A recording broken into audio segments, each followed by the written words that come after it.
and we're going to charge you both for the crime. Exactly what they didn't do when there wasn't a crime committed. But in both cases, the people are the same. So the people are just as, in fact, responsible for what they do when they're not committing crimes. They don't suddenly become machines when they don't commit crimes. But the law then says, well, no crime is committed. We have a contract here. You have obeyed the master. The contract legal implications are that the master gets the ownership of the product and the master bears the liabilities, and you're just a supplier of this labor. And when the hired criminal says, well, I'm just a supplier of the labor, I got paid my wage and I can't be responsible for the murder, then the law says, oh no, you're co-responsible. You never gave up your responsibility. So it's obvious that this is a fiction that's being involved here. And yet that's the basis of our whole economic system now, is this employment contract where we employ other people as our employees, and they are paid to provide this input to the process, but they are themselves not seen as actually being responsible for anything, even though they're responsible just as much for that as they are when they commit crimes at the behest of the employer. So that's part of the argument, and so the argument is that the contract, even though I say I voluntarily, the hired criminal voluntarily wants to be an instrument. He doesn't want to be responsible for murder, so he's willing to voluntarily alienate that responsibility. But the judge says, how can you eliminate responsibility? I mean, you knew what you were doing. You voluntarily did it. You followed the order of the master when he said to rob the bank or do whatever it was. So this is not, human action is not like a commodity that I can transfer from one person to another. I can transfer a car can be driven by one person, driven by another person, or a house or glass can be transferred from one person to another. But your own action is inextricably your action, and anytime you perform it, knowing what you're doing, even at the behest of the employer, you're co-responsible. So this whole idea of applying the contract of rental to human activity is just a fraud. It's an institutionalized fraud, and should be, as history has already abolished the contract to sell your labor all at once, the slavery contract, as history has abolished the contract for the woman to become a subhuman person without an independent legal personality. Those have already been abolished, and yet they're perfectly voluntary contracts.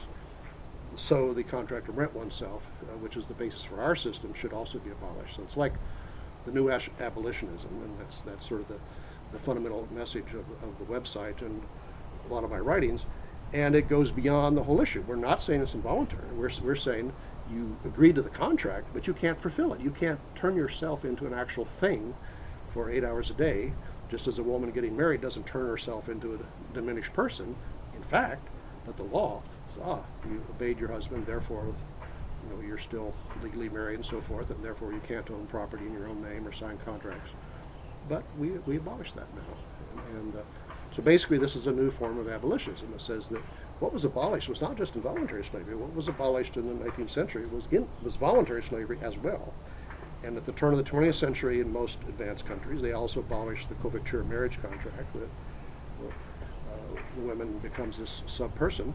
And today what survives, and is in fact the basis for our whole economy, is a rental employment contract, and that should be abolished as well. Now what that change would entail is that means in every enterprise, the people that work in the enterprise would not be employees, they would be the members of the enterprise. So it's like the idea of democracy applied to an economic enterprise, just as the people that live in a country or live in a municipality become the citizens, the voting citizens.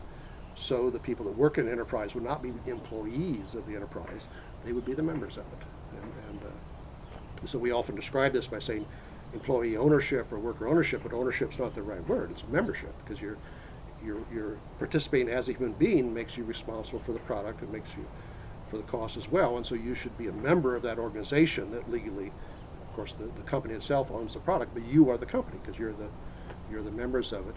And the external shareholders would then become just suppliers of capital, so they're like bondholders then, and so there's no state ownership. It's not related to socialism at all. It's a perfecting of the private property system where people finally get the fruits of their own labor instead of being rented instruments that don't get the fruits of their own labor.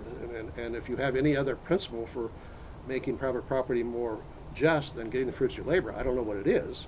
And what is usually defended as the private property system is this idea that the employer appropriates the fruits of his labor meaning the labor he bought from the people working for him.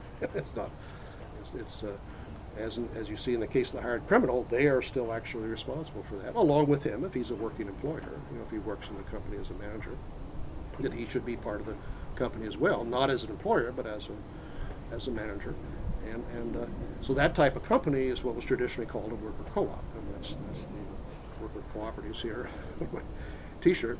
So the argument is, number one, that there are certain voluntary contracts that should be abolished and have been abolished historically. The contract to sell yourself, the contract to turn yourself into a sub-person as a part of the marriage.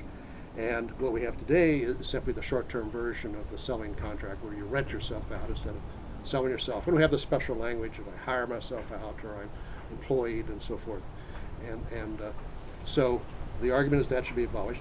And it goes back to the very idea of private property. Is the problem is not private property, but how do you assign new property that's produced and old property that's used up? Who gets the liability for property that's used up? Who gets the ownership of the new property? And it turns out not to be the people responsible for it, who are employees. It turns out to be the employer that could be completely absent from the whole production process, and absentee ownership, and so forth. So it's actually, at the same time, you're abolishing a fraudulent contract like the old slavery contract or the marriage contract. You're also perfecting the private property system by finally getting people getting the fruits of their own labor in the company that they are the members of, and own the product and are liable for the cost of the company, because that's the fruits of their labor, the positive fruits and the negative fruits of their labor. So it's very different from the traditional, what the defenders of the current system like to say the only alternative is communism or some form of socialism. Not at all. In fact, the slave owners tried to defend their system in the name of private property. The slaves were their own property, and so they viewed the whole abolitionism as a violation of private property. And in fact, it improved the private property system, because that finally things that should not be treated as property, people, were not property anymore. So it actually made the system more just. And the system is not quite fully just, because people are rented and don't get the fruits of their labor because of this fraudulent contract. So the problem is not property. The problem is property should be improved, private property, and made just by not having this whole idea that people that actually produce a product are rented, or employed, hired, and making them so they're always the members of the enterprise and are the owners of what they produce. They get the fruits of their labor. So that's the elevator version of the ideas, the short version. What about the alienation angle? Yeah, so the idea that when I say these contracts can't be fulfilled, then as you see, for example, from the hard criminal example, is I cannot alienate my responsible action. I mean, you can play the boss and I can play the worker, and you say go rob the bank, and so I go rob the bank. I am always ratifying that action. I'm always accepting to do it myself. I'm not an automaton. I'm not a robot. So it becomes my action when I ratify it. So in the end, we're both responsible. And the law would say that. The law would say correctly that you cooperated together and each in your way to rob this bank. And so don't give me this I was a hired hand and I just got paid for doing this. And so where you became a partner when you cooperate in a joint human enterprise. And that's all human enterprises like that. The firm, when you're in fact an employee in a conventional firm, you're just as much co-responsible for the results, even though the law says, oh, you sold your labor. You alienated your labor, as if somehow my labor, my responsible human action was something that I could give to somebody else the way I would give them a glass or let them drive my car or give them a hammer or something. Those are real commodities. Those can be transferred. And so you can take the hammer and do something with it, and I have no involvement in that because that's been alienated. But I can't do that with my own action. I can't say, do with me, tell me to rob a bank, and I won't be involved because I alienated my labor. It doesn't get alienated. You're always inexorably co-responsible, and the law recognizes that. That's the whole basis for holding hard criminals responsible for the crimes, even though they were hired.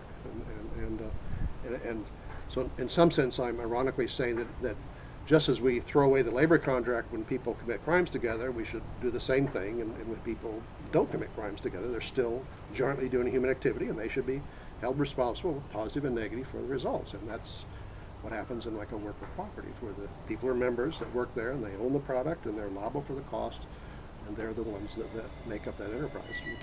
And how does this change the decision-making structures within the worker cooperatives? Well, it becomes a democratic organization, and